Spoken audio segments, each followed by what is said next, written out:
आदमापुरातील 2 महिलांची दागिने डबल करून देण्याच्या बहाण्यानं फसवणूक. 15 तोळे सोन्याच्या दागिन्यांचा गंडा. दोघा दाम्पत्यांच्या विरोधात भुदरगड पोलिसात गुन्हा दाखल. आदमापूर इथं महिलांना सोन्याचे दागिने डबल करून देण्याचं आमिष महागात पडलं.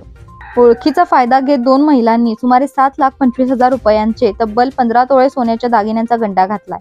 या प्रकरणी भुदरगड पोलिसात दोघांवर गुन्हा दाखल झाला आहे.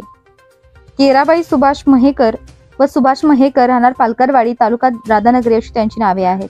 राधानगरी तालुक्यातील पालकरवाडी इथली केराबाई सुभाष महेकर व पती सुभाष महेकर हे दोघं आदमापूर इथल्या संदीप पाटील यांच्या घरी भाड्यानं राहत होते.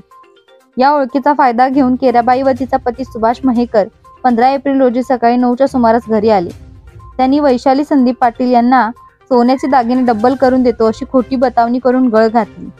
यावेळी वैशाली हिने पती घरी नाहीत, पती आल्यानंतर त्यांना या गोष्टीची माहिती देते असे महेकर पती पत्नीस सांगितले, तरी देखील त्यांनी अधिकच गळ घातल्यानं पाहुणे असल्यानं सासू समक्ष 1 तोळ्याची मोहनमाळ, 3.5 तोळ्यांचे लॉकेट, 5 तोळ्याचं चिताक, चेन, झुबं तसेच कमल हिंदूराव पाटील यांचे 4 तोळ्याचं चिताक असे सुमारे 7,25,000 रुपयांचे किमतीचे 15 तोळे वजनाचे सोन्याचे दागिने दिले.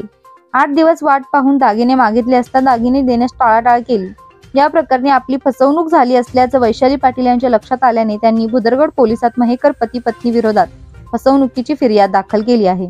अधिक तपास पोलीस निरीक्षक सचिन पाटील, उपनिरीक्षक जीवन पाटील करीत आहेत. लाईव्ह महाराष्ट्र 9 भुदरगड.